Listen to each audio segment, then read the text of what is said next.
It's a city of 150,000 people. I'm afraid that in this, particularly in Walthamstow, multicultural area, I'm afraid if Stella was standing as an independent, she would get a derisory vote after her behaviour last week.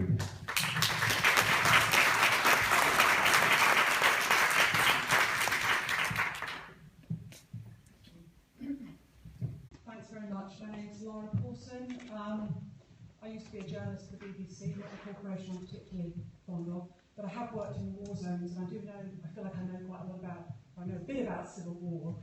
I'd like to begin by thanking Stella for inviting us here. I think it's quite a brave thing to do. I wrote to her twice. I'm very much against airstrikes, but I do think we do live in a democracy, and it's a good thing she's invited us here to hold her to account, which I now intend to do. I suppose I feel several things. One is the UK, Britain, has a history of airstrikes as an empire, as a colonial power. History seems to get left out of the debate. I felt Hilary Benn's comments on history and fascism were just to empty the context of fascism.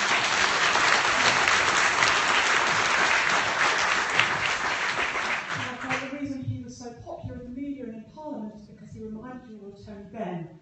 But in fact, it seems to me there was a bit of a spat going on, perhaps with him and Corbyn, over who's got the most affection from Benn historically, but that's another question. I felt his speech was really empty, absolutely empty. The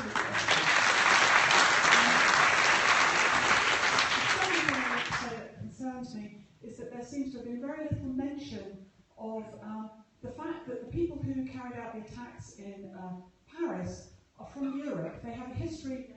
They have personal histories in North Africa, where I'm sure most people here know about France's horrific history of, just as bad as ISIL, to be frank with you, in Morocco and Algeria. So we this isn't an excuse for IS. I don't want IS, Daesh coming here. I absolutely think what they stand for is atrocious. But I suppose my question, Stella, is I think it's great you've asked us here. I think it's great you asked for our opinion. What I don't understand is why, if we have a democratic process and you tell us that the majority of people wrote to you against it, why is it that you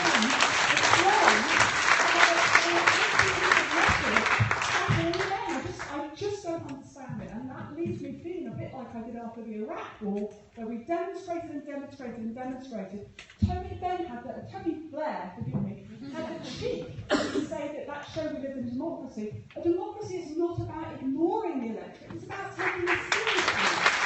Thank you very much.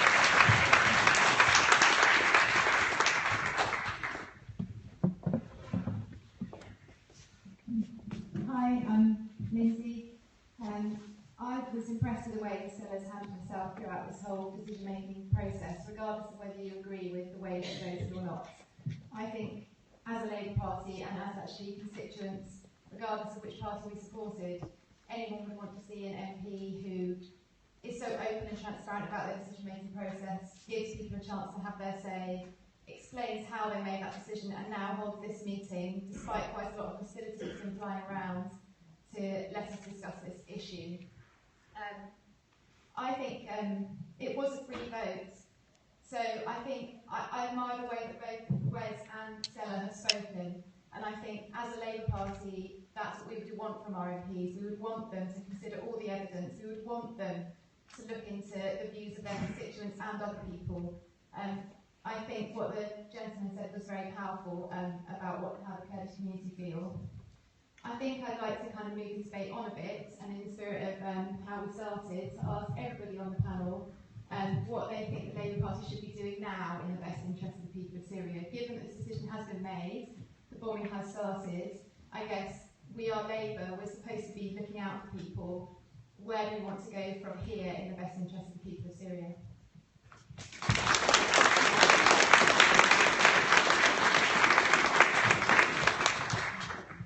I'm going to take 3 people from this side next, but first of all, there were some direct questions there. I'm going to give people a panel about 45 seconds each. Try and answer them. Steve, you've gone right back again. I completely agree. And one of the things that I would like to see us doing is learning from the Nordic countries and how they manage arms sales, where there's a lot more independence and independent scrutiny of them. If you've got evidence that people have been selling arms to Assad or to Daesh, absolutely we need to challenge that, because that isn't what the process is there for. But I agree with you, we need to reform our arms sales system. I also agree with you on the Russian airstrikes. One of the things that I was very struck by in this process was talking to the military and the defence secretary about the process by which the UK took part in airstrikes and the process by which targets were decided, and the fact that Michael Fallon has to make that direct decision himself. So if there are civilian casualties, and there haven't been in Iraq in the last 18 months as far as we're aware, and I accept that that's going on MOD figures, but that's certainly what the research shows us, then actually he can be held directly accountable in Parliament for the decisions that he has made. And I think that's quite a powerful check.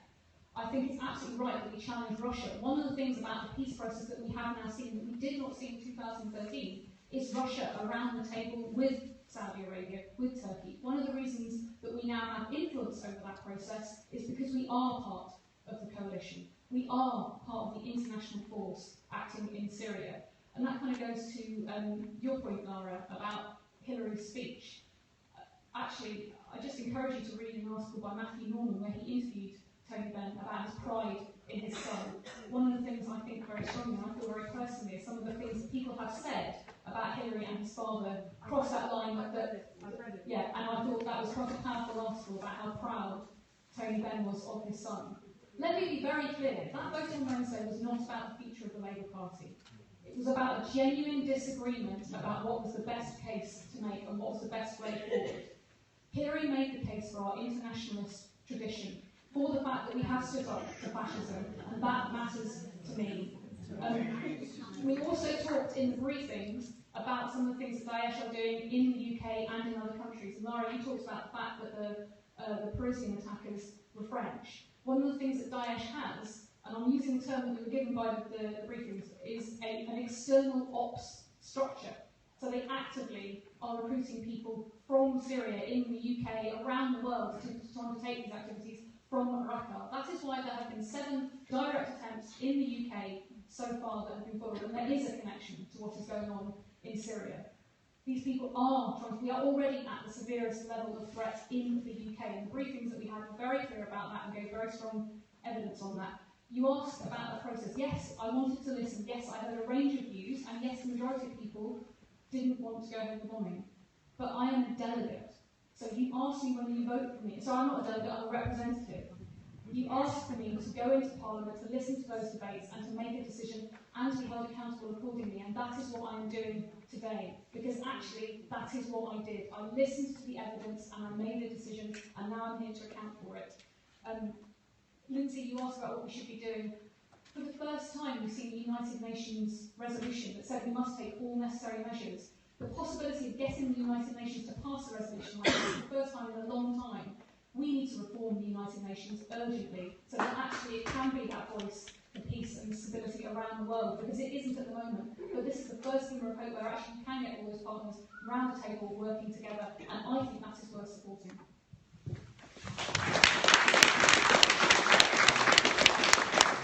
It feels a bit naive if you answer that direct question in 45 seconds. I do have a thing that I won't for people that says 15 seconds.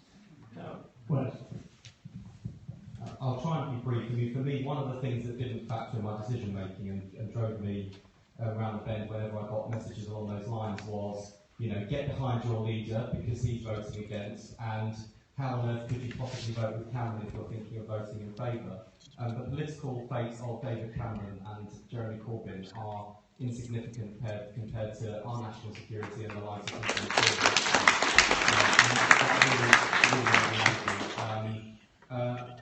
I also, it was quite difficult actually with the evidence. I mean, one of the things that I feared would be the case before I got elected, and certainly the case, a great deal of effort was made by all sorts of people to give us as much evidence as we could possibly manage to help us make informed decisions, and that ranged from Ministry of Defence organising a briefing for all members of Parliament, not just Conservative MPs, a number of aid agencies and organisations writing in with their experience on the ground, sometimes in confidence because of the risk to their workers, We also had obviously conversations with each other, which is why I know Stella was very undecided and weighing up both the cases even on the day of the vote.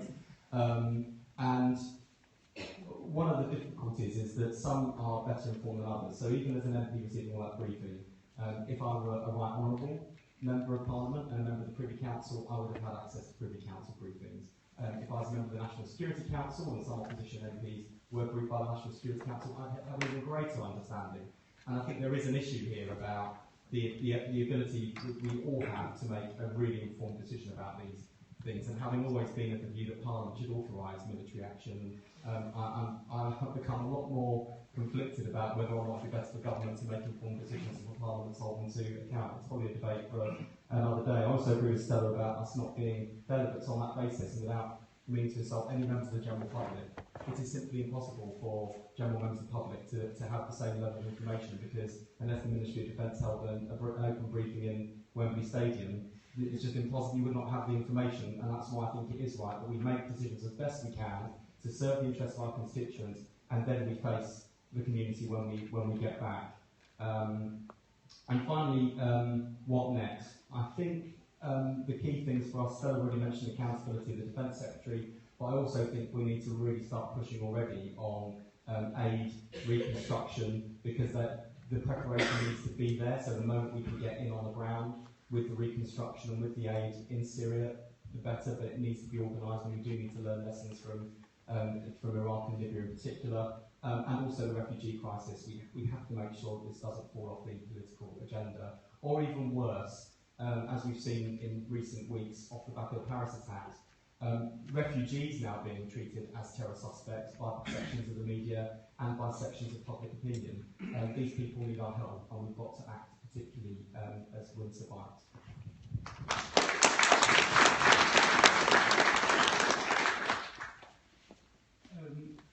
I cannot remember if any civilian lost their life when the USA bombed ISIS in Kobani, because there wasn't civilian, so civilians run for their life. But the Russian situation is in Raqqa is different. Russia is acting on behalf of Assad, which is their aim is contradict with other coalition member aim. So I don't think the UK possibly will do what Russia is doing currently. And also in Sinjar, when the bombing happened, there wasn't civilian. Civilian is some of them is being killed, some of them being enslaved, and the rest is run for their life. Some of them probably lost their life while they tried to cross to Greece from Turkey, and so I mean, the bombing sometimes like help the Kurds and to capture this area. What the British should do next? Well, the British should engage with local forces like Kurds and other democratic forces, and to bring them together and to take other places and then protect wherever the places is taken, like Kobani, need to be protected from now on, that the people can move back. So these people, rather than move to Europe, they should move back to Kobani, Sinjar, or other places that have been taken and should be secure while taken from ISIS. So that is very important if Britain engage with these local democratic forces, which is we asked actually the Foreign Office 6 months ago when the things happened in Kobani. They, because of the Turkey, they didn't want to upset Turkey, so they didn't want to engage with the Kurdish forces on the ground. But no, I hope they will engage with Kurdish forces and other democratic forces that bring them together and to fight with this atrocity.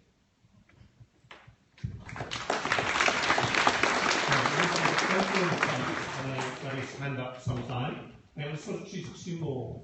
Maybe in the set. And we have a gentleman in the right back as well. I'd like to hold Stella to account, and I'd like to hold us to account. I'm from Detroit, as Stella knows. And so, can you hear me okay? Yeah? Okay. So my view is perhaps a little bit different. My ideas of democracy come from Tom Paine and Thomas Jefferson. First of all, obviously, I don't believe in whips. That's stupid.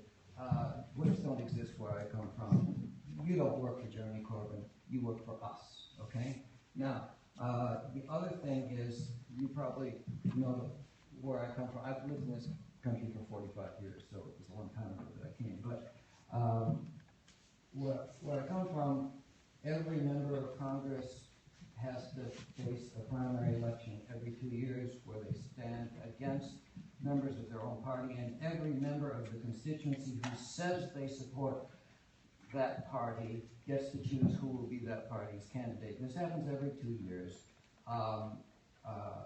I told an American friend about a Labour leadership election. He said, you have to pay £3 to vote, and you call it democracy. This, to me, there should be a continual selection process.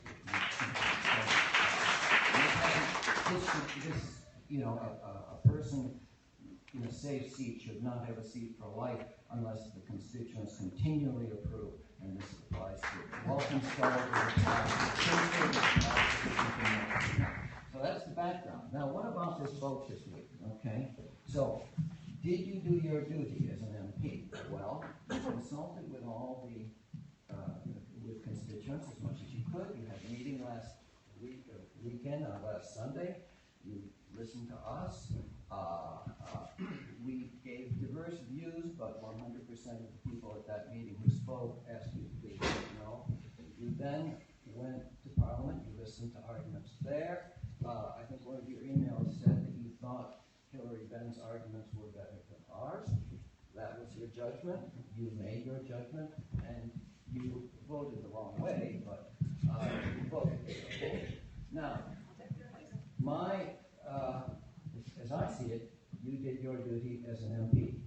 What is our duty as a citizen? I've only been a citizen for 5 years, so I think about this. Okay? You don't represent me. I don't want to know who does. Okay? So, what it really comes down to is, I'm happy to shake your hand, but I can't. Are you speaking with speakers? Sorry, I just. Speak microphone. Sorry, okay. So, as I say, I think you did your duty as an MP. Our duty, you don't represent me now, right? So what? Okay, I'll tell you what. So you don't represent me, so I need an MP who does. So as I said, I am happy to shake your hand, but I can't vote for you. Okay?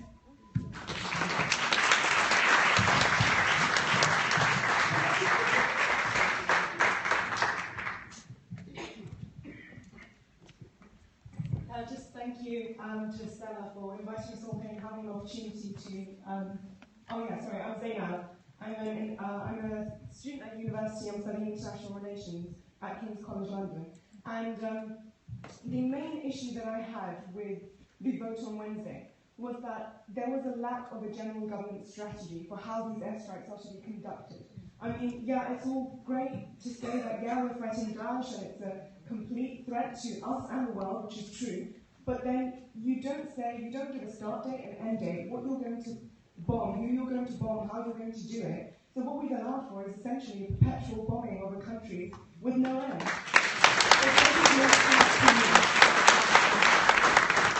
Another issue I had was that you have France bombing them, America bombing them, Russia bombing them. What difference would British interference actually make? If we had three military countries bombing Syria, why would British intervention make any more of a difference? It's actually nonsensical, really. Also, the rhetoric that we heard from the government, where we need to stand in solidarity with France, is really ridiculous. I mean, did they stand in solidarity with the British when we went to war in Iraq? No, they didn't in 2003. They left us to go on our own and make our own mistakes. So if they can do that to us, why do we have to feel the responsibility to support France? Also, about what we should do next, I mean, rather than focusing on the military aspect, why don't we look at non-military stuff? And yeah, sure, it's great to have all these Vienna talks and things like that, but shouldn't we encourage Turkey to strengthen its border with Syria, to prevent fighters from leaving Syria and coming to Europe and wherever to bomb them, and to really encourage countries like Saudi Arabia to stop, which is the biggest exporter of terrorism in the world, by the way, to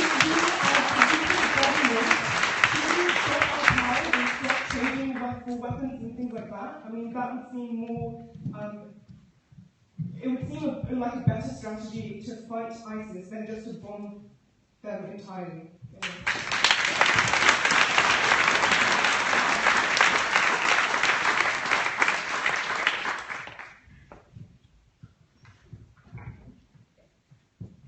Hi, good evening. My name is Manir Rashid. I'm a resident of Walthamstow. Just a couple of questions, really. So you talk about the Venice peace process. Just wonder, from my perspective, why do we have to start the bombing to be part of that peace process? You know, it seems a bit ludicrous. You know, you talk about the person who can't reform, which is talking about all the other countries are bombing. Why do we have to be part of the bombing and also be part of the peace process? Doesn't it seem a bit double-edged kind of thing? You know, it's double-fronted. And you talk about, you hear a lot in the media about political apathy. Politicians disengaged from the constituents. Prime example, really, isn't it? The constituents are saying, vote against, and yet you still go to Parliament and defy the majority of the constituents.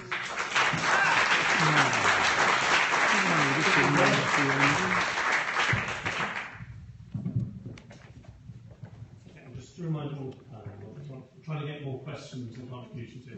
I'll try to be as quick as I can. Zainab, you asked some really good questions. You talk about the strategy for the airstrikes. Absolutely, it's the coalition strategy, a series of agreed targets that have to pass a series of legal tests. If you want to see the types of targets, they're all on the MOD website. Every single airstrike that UK planes have taken part in is listed on the MOD website, and you can see that, and it's an up.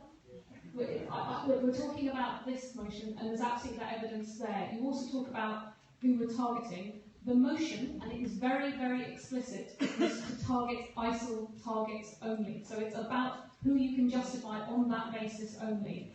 Partly the reason why we've been asked to get involved and play our part in that coalition is because ISIL and Daesh do not recognise the borders that we are talking about. So the work that we have been doing in Iraq as part of that coalition, it's about extending that because that's what Daesh are doing. To give you an example, there was once incident where a target went across the border into Syria, and UK planes were 8 minutes away, and the other coalition partners were 45 minutes away, and therefore they were not able to go for that target. So there is a question about the 8 planes that we are talking about, and then going on and extending those targets as part of that coalition. So that's actually what we're talking about doing. You say about France, listen, I fundamentally disagree with you, because I think it has to be about the case at the time. I am an internationalist. When a socialist government comes to us to ask for help, I don't think it's right that we say, sorry, we're not going to play our part. Bear in mind that already our intelligence, our reconnaissance, our surveillance information is already being used in Syria to identify those targets. The question for us is, how much more does Daesh have to do before we recognise that we all have an interest in disrupting these people? Nobody's under the illusion that airstrikes alone are going to deal with Daesh, but it is about disrupting them. It is about the progress that can be made in partnership with the peace talks, in partnership with saying, actually, finally, because countries have recognised how serious a threat they are to everyone, you've got Russia around the table, so you can talk to them about their airstrikes. You've got Saudi Arabia around the table, so you can hold them accountable. You've got Turkey there. All of these questions can take place because actually we are now working together to take ISIL on, and it's about the role that we play in that. And I'm sorry, I'm not prepared to turn the other way when people are being brutalised in the way that Daesh are. Now, it is difficult. You've got to make the process work. You're right to be questioning politicians. You're right to be questioning whether it's going to come off. But actually, those questions would ask even if we stood apart. The point is we're playing our part, and that is more likely to make it work. And Gentleman Munir asked about why not wait, and it was a question I was asking, why not wait? Because our coalition partners are asking now, because the threat is now, because in taking the bombing, it gives more confidence to the peace process. And you asked, yes, the majority of people who contacted me said they didn't agree with bombing. They also gave me all sorts of information about the things they would agree with and the questions that they had. So I listened to that. Please understand, I did take very seriously what everybody was saying. I read every single email. I read as many Facebook updates as I could. And I listened to the evidence in Parliament. I debated with people like Wes. I listened to testimony from other people. And I made a decision. And that's why I'm here today, Munir, to be held to account. I'm sorry, I just don't think you can accuse me of not engaging. You might disagree with the decision I've made, but I don't think you can accuse me of not engaging and not taking you all seriously. I take you seriously enough to want to stand in front of you in person and be held to account for what I chose to do. Too long. I'll pass a note to say that. The huge part of the purpose of the meeting is for there to be dialogue between the MP and their constituents. So if Wes and you've got something to say, I'm going to be very brief. Yeah, super brief. Zainab, the strategy point was why I voted against, but I also think you asked some really important questions about the arms and the money supply. And we asked George Osborne about this just this week at the Treasury Select Committee. I don't think his answers were good enough, so I think we can do more to press there. And finally, it's a slight digression from the topic. You're absolutely right, sir, people don't pay to participate in primaries. But in American politics, people like us need hundreds of thousands of dollars to be candidates and to be successful. Their primaries have their downsides, and let me say, as an MP from a working class family, I would not be a parliamentarian if I had to spend the sort of money to be a candidate as I have to spend in America.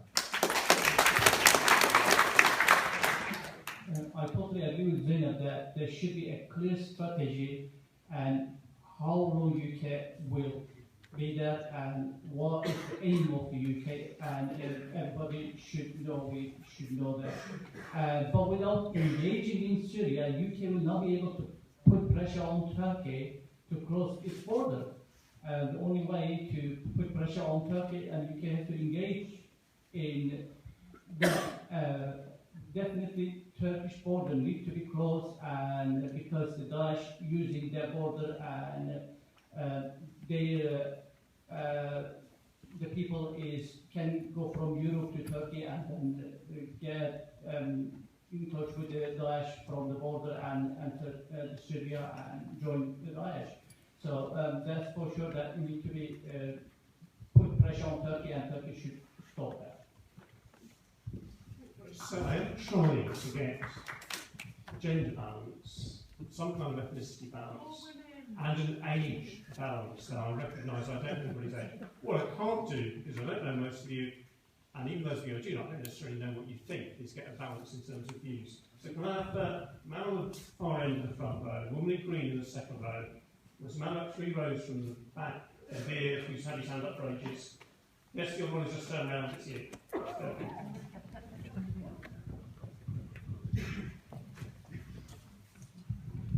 My name's Mike Cleverley. I live in Walthamstow, but in October the 10th, I was attending a peace demonstration in Ankara. I was 1 street away from where the first of the 2 bombs went off. I then extended my stay in Ankara to take part in demonstrations over the next 3 days around the question of a general strike caused by unions and other bodies that had called to the initial peace demonstration. And what I heard over those few days was very clear. The Turkish and the Kurdish people in Ankara that I met blamed the assault on the people of Ankara squarely upon the Turkish regime. And I think there's an important lesson for us there. I welcome the comments from a Kurdish brother up here, but I frankly think, Stella, that you betrayed the people of Syria when you voted for the bombing. Furthermore, I think you betrayed the people of Walthamstow. We've heard how, when people have been asked, what is it, 70% of them said you shouldn't vote that way? I have in my hand a letter from the Waltham Forest Council of Mosques, written to Stella shortly before the vote was taken, which makes it absolutely clear that they were opposed to this action. We've heard about a coalition of people against ISIS. Let's look at them. Saudi Arabia, the country from where the ideology of ISIS actually has its roots. A country which is not attacking ISIS, they are in fact attacking the Houthi rebels in the Yemen as is the United Arab Emirates and Jordan. Bahrain carried out its last attack action back in February. So we look at all of the countries in the Middle East that are part of this alleged coalition. We can see that they do not exist.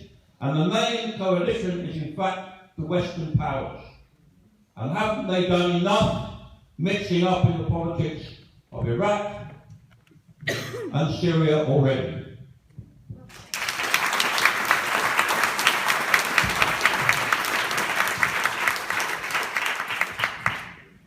Hi, my name's Emma and I'm a Walthamstow resident. And if I were an MP, I probably would have voted the way that Wes did.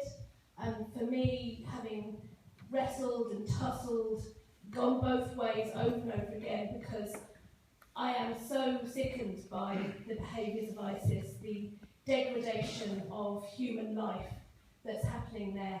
And I know that to decide to go against bombings would have been turning my back on people like in Kurdistan. And that weighs very heavily on my conscience. But ultimately, I did not feel that this was a good plan, a plan that I felt would make enough of a difference, the right kind of difference. I want to say that having said that, I am not a Walthamstow resident who's been betrayed by my MP.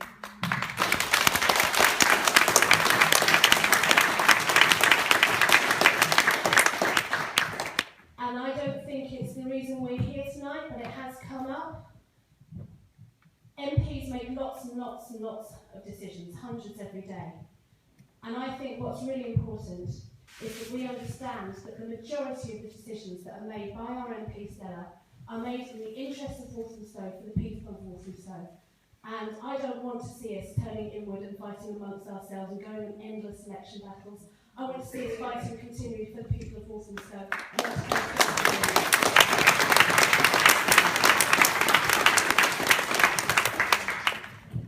Hi, my name is John Davis. I'm a resident of Lloyds Park.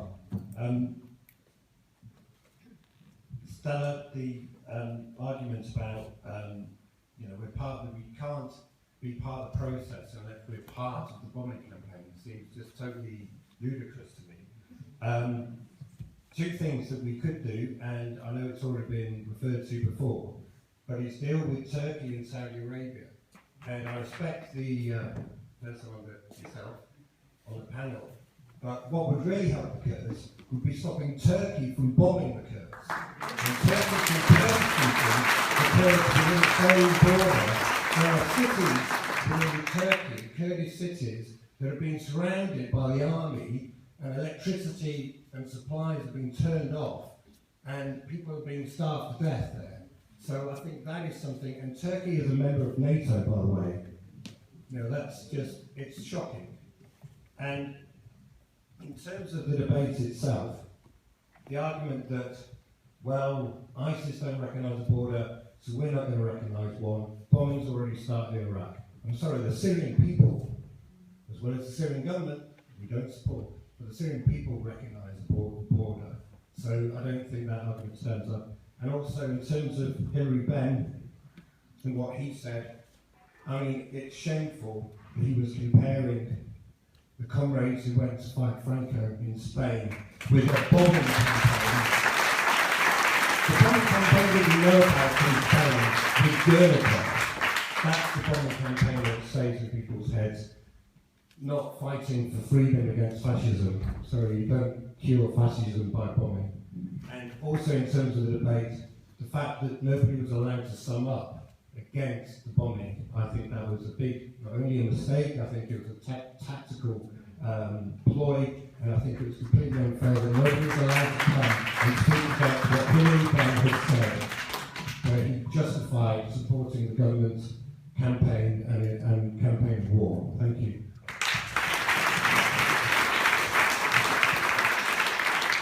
Very quick comments on this side.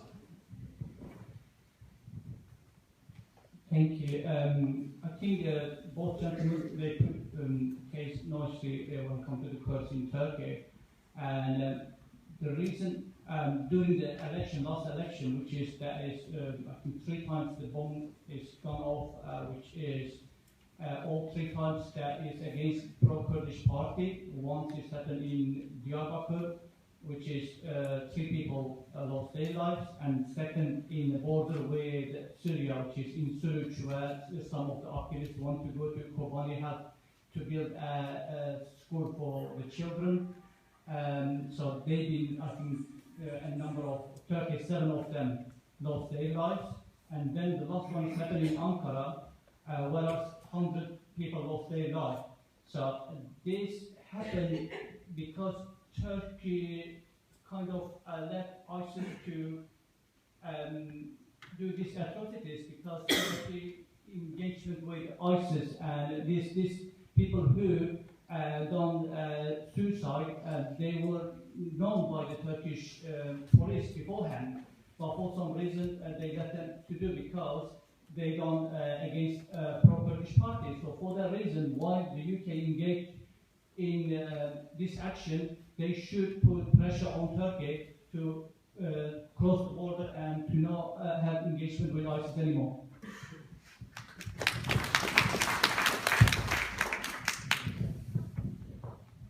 Just 2 observations really, listening to the comments. One is, I don't think those of us who believe that my colleagues should have voted against airstrikes have a monopoly on either wisdom or conviction. One of the things that I found actually both enviable and unnerving in the debate in recent weeks has been people on both sides, including colleagues lobbying us, which is probably why we stuck together in the last week. We've been sort of, as people who can see the fine balance of, sort of sense checking. So we've had people saying it's absolutely the right thing to do. How could you possibly vote against? And how on earth could anyone possibly justify this military action? And I find it enviable, but I also find it unnerving. I think this is deeply complex, and when you reduce debates like this to sort of slogans and sound bites, and we've had it both ways on both sides, I think it really does a disservice to the debate. And finally, I thought Hillary's speech was an oratorical masterpiece in many respects, and certainly I said oratorical, not necessarily the content, but I thought it was oratorically very good. One thing that I don't understand is the people debating the comparison between ISIL and Daesh and fascism. I think ISIL are more dangerous because they have even less regard for human life and are hell-bent on murdering people. And we can debate about how we respond to that, but I don't think we should necessarily have any qualms at all about labelling them. If anything, the term fascism doesn't quite describe how dangerous and devastating these butchers really are.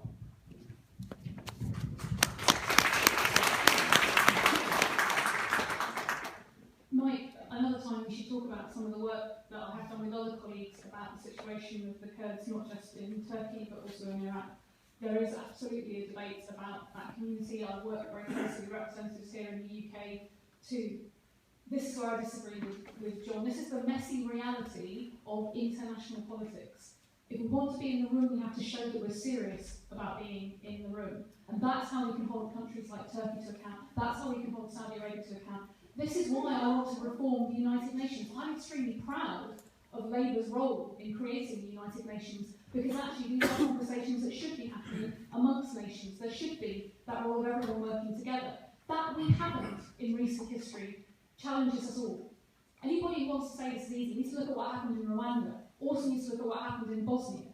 And what we are doing is trying to find ways to work together. We can challenge Turkey in the way that it says about the border, because now we are part of that process. But I absolutely agree with you, John. We need to reform the way that the United Nations works, so that it is not about geo-power plays, it is not about Putin, it's about how we make sure that everybody in this world is safe.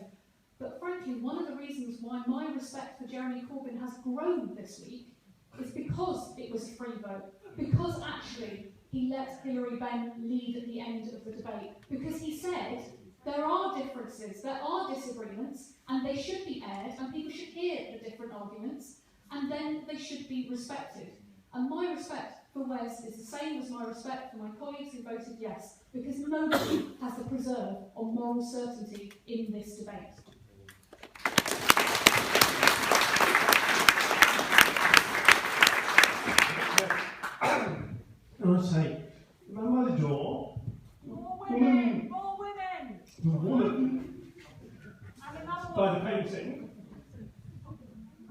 take the men just near her. That gives us 6 each. Counting, he is counting. Who's first? I think. Yeah? Thank you. You're all right. Love it. Thanks very much. My name is Zia Rahman. I'm the resident of Walthamstow. While I'm here, I'd like to say to Stella Creasy, thanks very much, for inviting us. An opportunity for us, to listen and hear our concerns. I mean, you may in a democracy, you may disagree, with the some opinion, but I should respect the decision that you have made. And on a final note, I think we shouldn't be forgetting about the refugees crisis. I think because after this last week vote, the refugee crisis and the talk about the refugees has been left behind. I'm here, just to express my concern. We should be talk more about refugees. And I respect Stella, and I'm here because I'm proud of Stella as my collective member. Thanks very much.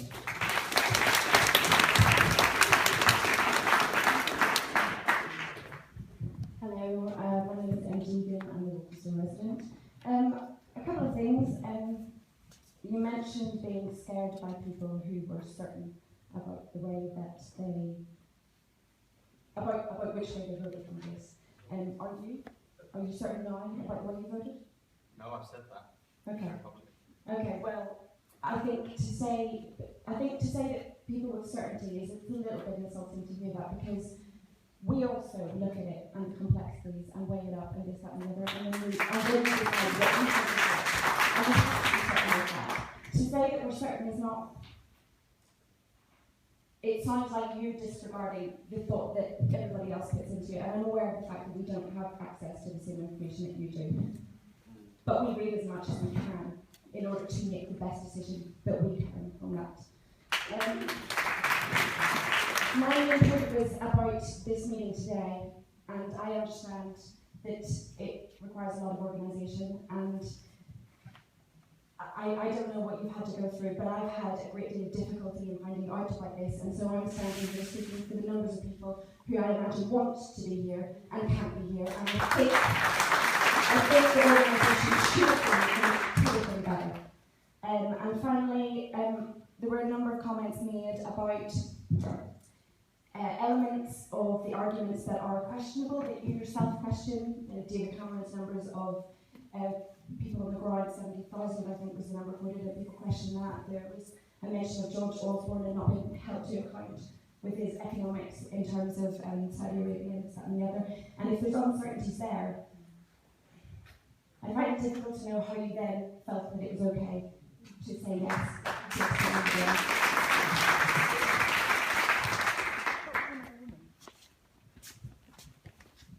My name is Martin Stafford and I'm a Walthamstow resident. I'd like to just put a couple of points of history, because we may not have had access to the security information, but we do all have access to the past.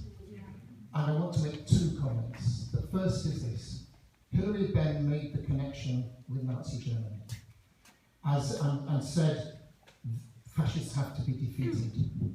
But one of the lessons from that story is we learned that also those kind of movements have to be prevented.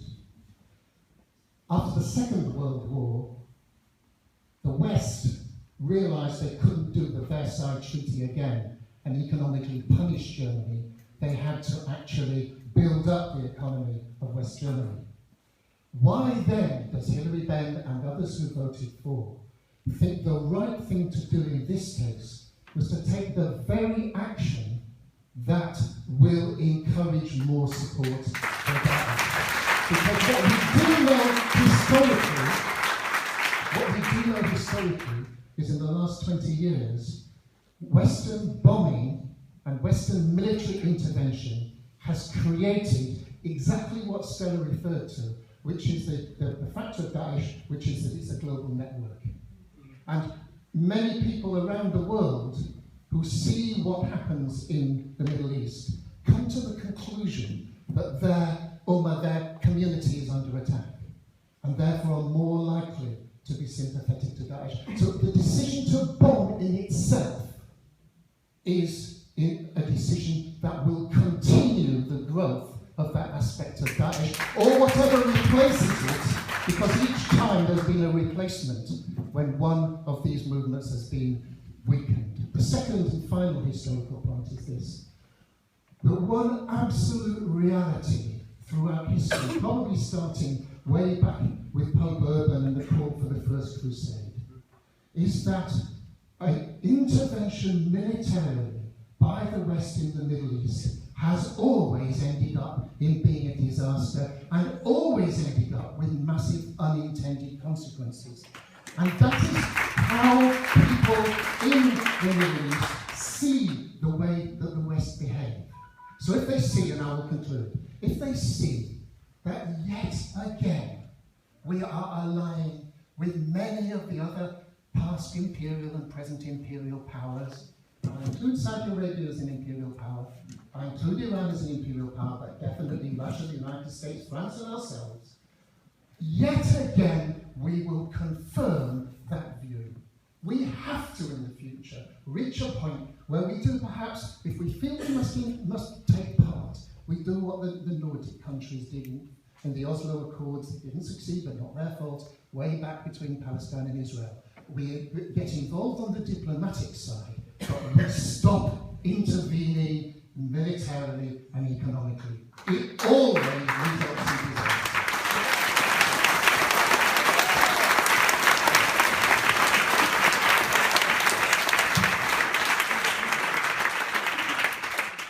If I can, what I want to do is try and pull together Martin and Emma's points. And I'm sorry if you feel that no one is disrespecting anyone's decision on this. One of the things that I did try to do was to share as much of the briefing in between all the meetings and trying to write it all out with people using social media.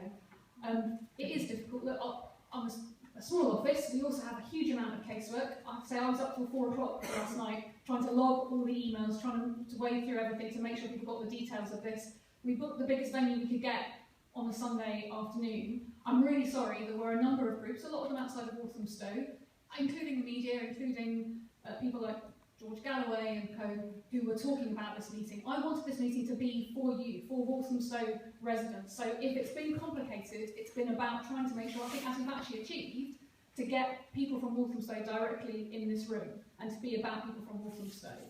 I don't disrespect the different decisions people made. One of the things I tried to do with some of the detail, you are right when you say, look, if you have doubts about things, then don't say no. When I look at the case I wrote against, absolutely my concerns about the peace process and were the forces on the ground real were one of the things I was looking at. That's why I went back to people and started talking to people about it. And one of the things that I started to talk to people about was the plan B, about actually, if it takes longer to get these groups together, whether it's a Syrian Free Army and working with the Kurdish people, what would the forces do? One of the things about the coalition, and it is a coalition, Martin, and it's different this time because it's all these different people together, is they made a very strong commitment that it would only be Muslim boots on the ground. So actually they're already talking to the other countries, to the regional players that need to be part of that process about if the 70,000 doesn't come together in the way in which it needs to come together, then actually what support would there be there to be able to follow up the airstrikes? So you are right to say if you have doubts, keep going in the thought process. That is absolutely what I did. One of the things that struck me about Hilary Benn's speech, and I know a lot of people have responded to the tweet that I wrote, and if I could have been clear in it, I wish I could have been. I have to say, as soon as I wrote it, I got 200 messages, the vast majority of which involved death and abuse, and that's when I came off social media, was to say there's never a perfect case. So actually what I then did was to go back and read the 2 cases that I'd written and look for the one that I thought was better. I'm not sat here, none of us are sat here saying, bang on, certainty without doubt. What we're saying is, on balance, having looked at the evidence, Wes and I took different decisions we both respect, based on the evidence in front of us, and now we're trying to share that with you. And one of the things for me was that, what was the planning process for if the politicians didn't get their act together, and we've seen that so many times in the diplomatic process, what can we do? And I'm a big supporter of it, that's why I want UN to work. But you can't negotiate with people who throw gay people off buildings. You cannot negotiate with people who murder and rape in the way that Daesh do. It is simply not possible to have the same process of engagement with these people that we might do with other forces in other countries. The Syrian civil war is a different political matter to resolve to this nihilist cult and network of people. So we have to take a different approach to them, and that's where the coalition is coming from. And I take your point, Martin, about learning the lessons of history, but the lessons of history are many, aren't they? They are about the impossibility of getting it right, and so the importance of doing what you think is the best thing. That is why Zia is also right when he talks about the refugees, and we have to make sure that that is the primary conversation that people are having. The World Bank is estimating it's going to take £150 billion to reconstruct Syria when all of this is over, and that is not just to do with Daesh, it's to do with the Syrian civil war. We have pledged £1 billion as a country towards the process of helping the refugees. There is going to be a conference in February bringing other major donors together. And one of the things that I want to do, and I'm pretty sure Wes wants to do as well, is with our European partners make sure that that conference is a success. This government is still not being clear about how Syrian refugees are coming to this country. Frankly, I'd like to see our local council take a lot more Syrian refugees, and they're not at the moment. There are many things that we have to do now in that process, whether the bombing took place or not. I happen to believe that disrupting Daesh helps the peace process move forward, it helps make sure that we can save some of those lives, it helps make the progress possible. I respect those who don't, but there was a thought process and there are many questions now we have to follow on. Okay. I'm not going to let you to I want to get one more question in, which is going to be from the woman in the front row. Oh, the second front row.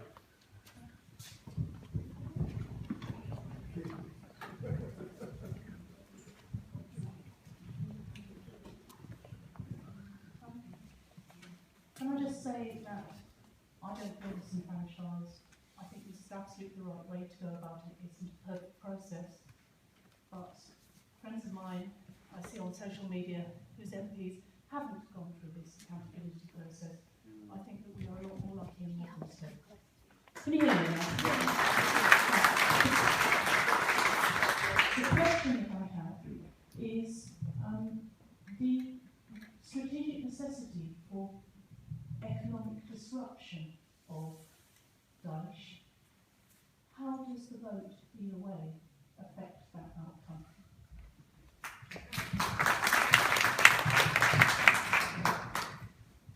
Okay. So I think you each got about 1 minute each. Sorry, I didn't give anybody a guarantee because I can't give anybody a guarantee. That would be quite wrong to guarantee anybody a voting split.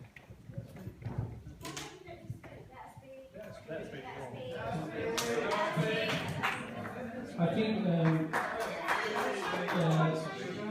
sorry. People are speaking. It's really rude to kind of heckle and interrupt while we're doing it. I'm sorry, there are lots of people who wanted to speak. Probably another 30 hands I didn't take. That's just how it is at these events. What I have done is I have a balance of men and women. I have a balance in terms of ethnicity.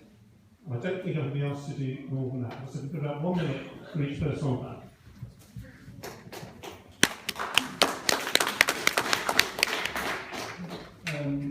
I think the economic disruption of the ISIS, we should know where the ISIS get their finance, how they manage to finance themselves. Just recently was in the media that ISIS is selling oil to Turkey, and this happened many times. So the ISIS get £1 million from this selling oil. In order to stop that, and again, the UK government and other coalition governments should put pressure on Turkey not to engage in this dirty business. Another things I'll mention, which is the gentleman who's mentioned about the refugee, which is a tiny Iraqi Kurdistan has got 1 million refugees, which is they are currently in cash crisis because they in dispute with Iraqi central government, and they're looking after 1 million refugees. Whereas when it comes to the refugee situation, Europe is playing deep, and that tiny little Kurdish autonomy look after 1 million refugees, whereas how many UK look after them? How many refugees in UK currently?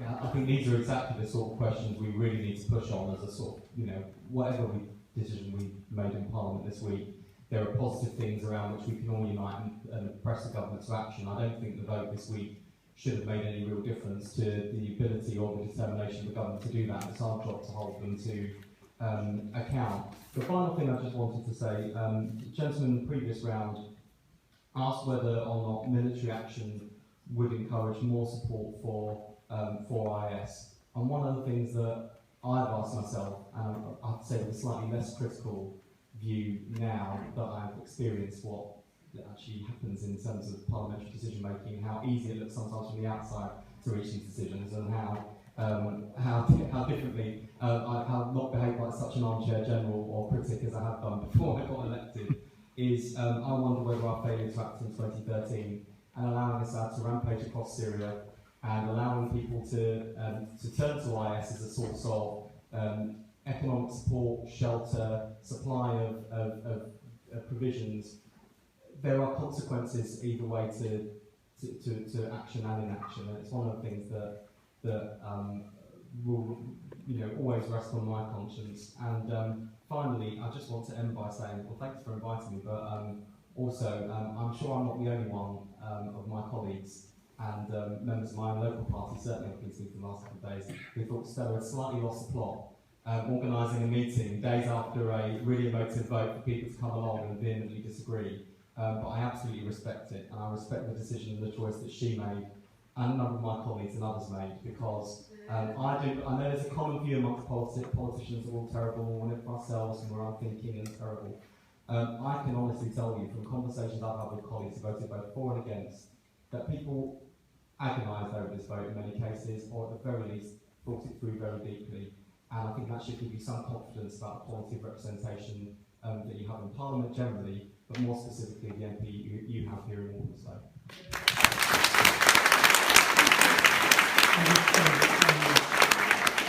Because I respect the people that work here and their right to go home.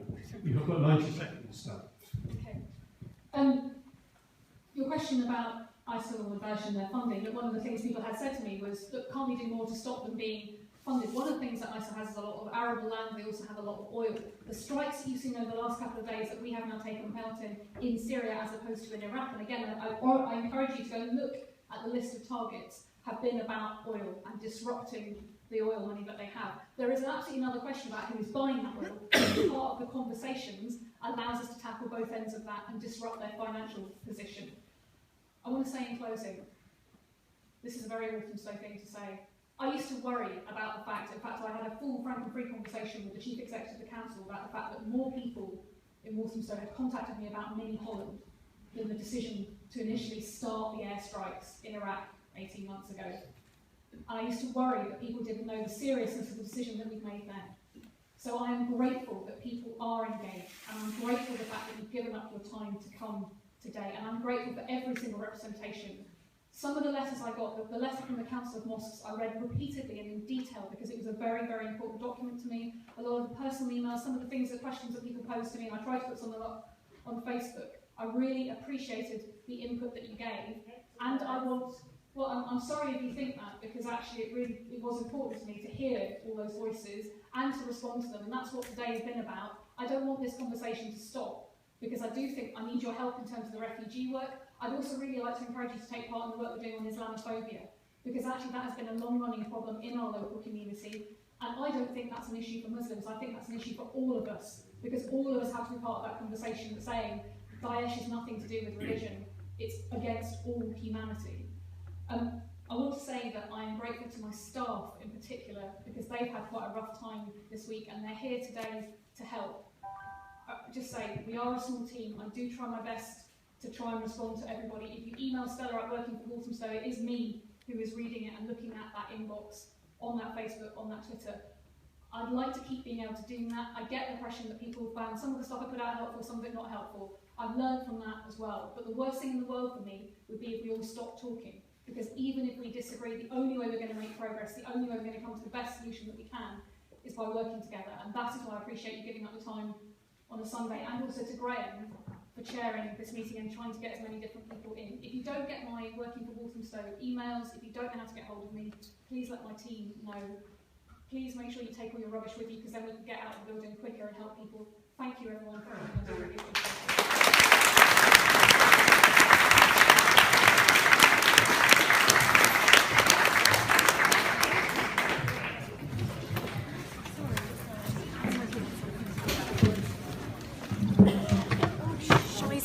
Sorry.